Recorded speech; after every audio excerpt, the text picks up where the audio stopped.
दोस्तों, आज हमारे लिए बहुत गर्व का विषय है कि हम लोग एआईसीसी के सेशन में शामिल हो रहे हैं और ऐसी जगह पे शामिल हो रहे हैं जो अपने आप में एक ऐतिहासिक जगह है, इस देश के निर्माण में जिसकी बहुत बड़ी भूमिका है। और हम गुजरात में ये एआईसीसी सेशन इसलिए कर रहे हैं कि गुजरात में स्वतंत्रता आंदोलन की जड़ है। गुजरात वो भूमि है जहां हमारे राष्ट्रपिता महात्मा गांधी, सरदार वल्लभ भाई पटेल जी, दादा भाई नौरोजी जी का जन्म स्थान है, उनकी कर्मभूमि है। तो जब यहाँ पे एआईसीसी सेशन हो रहा है तो हमारा उद्देश्य यही है कि हम अपनी जड़ में जाएं, अपने जड़ को मजबूत करें, क्योंकि हमारे सामने एक बहुत बड़ी चुनौती है।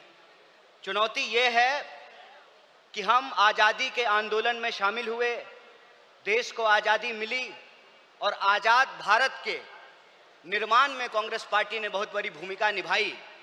पहले हमारी जिम्मेवारी देश को चलाने की थी, आज हमारी जिम्मेवारी देश को बचाने की है। यह भूमिका हमको अपने आप में समझनी पड़ेगी।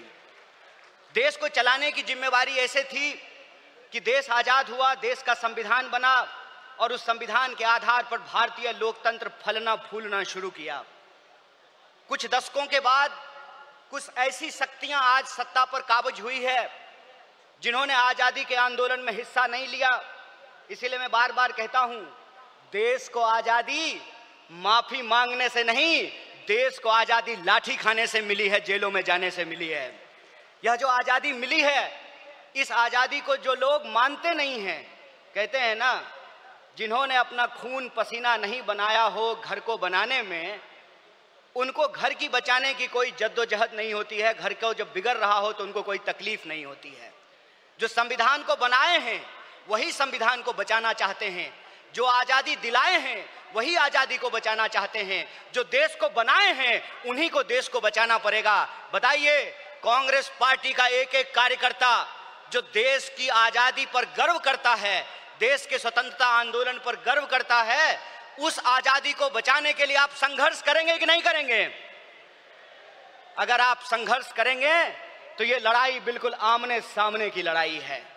ये लड़ाई है कि एक तरफ वो लोग हैं जो काली टोपी पहनते हैं, एक तरफ हम लोग हैं जो सफेद टोपी पहनते हैं। वो जो काली टोपी पहनने वाले लोग हैं वो काले कानून लेकर के आते हैं। हम सफेद टोपी पहनने वाले लोग जो हैं वो गरीबी का अंधियारा मिटा करके, बेकारी का अंधियारा मिटा करके हम रोजगार का अवसर लाना चाहते हैं। हम अन्याय को समाप्त करके सामाजिक, आर्थिक और राजनीतिक न्याय लेकर के आना चाहते हैं। इसीलिए आज जब मैं आपके बीच में बोल रहा हूं तो सबसे पहले जो ड्राफ्ट है रेजोल्यूशन की, मैं उसके समर्थन में बोल रहा हूं। और यह जो न्याय पथ है जिसको लेकर के हमारा संकल्प है कि इस न्याय पथ पर हम चलेंगे, और न्याय पथ पर चलने का मतलब यह है कि देश में कहीं भी अन्याय होगा, चाहे वो अन्याय दलितों के खिलाफ हो, चाहे वो अन्याय गरीबों के खिलाफ हो, चाहे वो अन्याय पिछड़ों के खिलाफ हो, चाहे वो अन्याय आदिवासियों के खिलाफ हो, महिलाओं के खिलाफ हो, किसानों के खिलाफ हो, मजदूरों के खिलाफ हो, किसी भी भारतीय के खिलाफ अगर कोई अन्याय होगा तो उस काली टोपी वाले अन्याय के खिलाफ हम सफेद टी शर्ट पहन करके राहुल गांधी जी के बताए रास्ते पर चलेंगे। हम न्याय का योद्धा बनेंगे और न्याय का जो हमारी पहचान है, न्याय का जो हमारा ये सिंबल है, उसी से हम इस देश को बचा सकते हैं। और देश को बचाने की जो मुहिम है, इस संबंध में मैं आपको बता दूं कि आज एनएसयूआई का स्थापना दिवस है, फाउंडेशन डे है। स्टूडेंट और यूथ की एक बहुत बड़ी भूमिका है। स्टूडेंट और यूथ अलग अलग तरीके से इस देश में अपने हक और अधिकार को लेकर के संघर्ष कर रहे हैं। यह जो लड़ने वाले लोग हैं, जो न्याय के लिए लड़ रहे हैं, वो असल में कांग्रेसी हैं। और जो विचारधारा से कांग्रेसी हैं उनको हमको साथ लेकर के आना पड़ेगा। और मैं कांग्रेस के एक एक कार्यकर्ता को धन्यवाद देना चाहता हूं कि आप इस दौर में कांग्रेसी हैं जब लोग गद्दारी कर रहे हैं, कांग्रेस पार्टी के साथ बेवफाई कर रहे हैं, चंद दौलत के लिए, चंद सिक्कों की खनक के लिए अपनी पार्टी से गद्दारी करके उस विचारधारा से समझौता कर रहे हैं, उस वक्त आप कांग्रेस का झंडा थाम करके खड़े हैं। आप सिर्फ कांग्रेस के कार्यकर्ता नहीं हैं, इस देश को बचाने वाले आप जो है सेनानी हैं। जो स्वतंत्रता आंदोलन इस देश को मिला है, स्वतंत्रता सेनानियों ने जो स्वतंत्रता हमको दिलाई है, उस स्वतंत्रता को बचाने वाले आप संविधान सेनानी हैं। इसीलिए मैं आप सबसे अपील करने के लिए आया हूं कि ये आमने सामने की लड़ाई है, ये विचारधारा की लड़ाई है। और इस दौर में हमको उस रास्ते पे नहीं जाना है जो आसान रास्ता है, जो लालच का रास्ता है, जो कुर्सी का रास्ता है। मैं कहता हूं कि इतिहास ने हमको मौका दिया है, कांग्रेस पार्टी ने हमको मौका दिया है, तो हम एमपी एमएलए बनने की कोशिश जरूर करें। लेकिन हम जिस दौर में रह रहे हैं, ये वो दौर है कि हमारे सामने एमपी एमएलए बनने के अलावे गांधी बनने का अवसर है, भगत सिंह बनने का अवसर है, सरदार वल्लभ भाई पटेल बनने का अवसर है, सुभाष चंद्र बोस बनने का अवसर है, एनी बेसेंट बनने का अवसर है, अंबेडकर बनने का अवसर है। इसीलिए मैं अपने कांग्रेस पार्टी के एक एक कार्यकर्ताओं को एआईसीसी के इस मंच से कहना चाहता हूं कि यह जो रेजोल्यूशन है, यह रेजोल्यूशन कागज पे लिखे हुए कोई शब्द नहीं है, यह संकल्प है। और उस संकल्प पे हम समर्पण के साथ चलेंगे, संघर्ष करेंगे, और संघर्ष करेंगे तो इस विपरीत परिस्थिति में हमारी जीत सुनिश्चित है।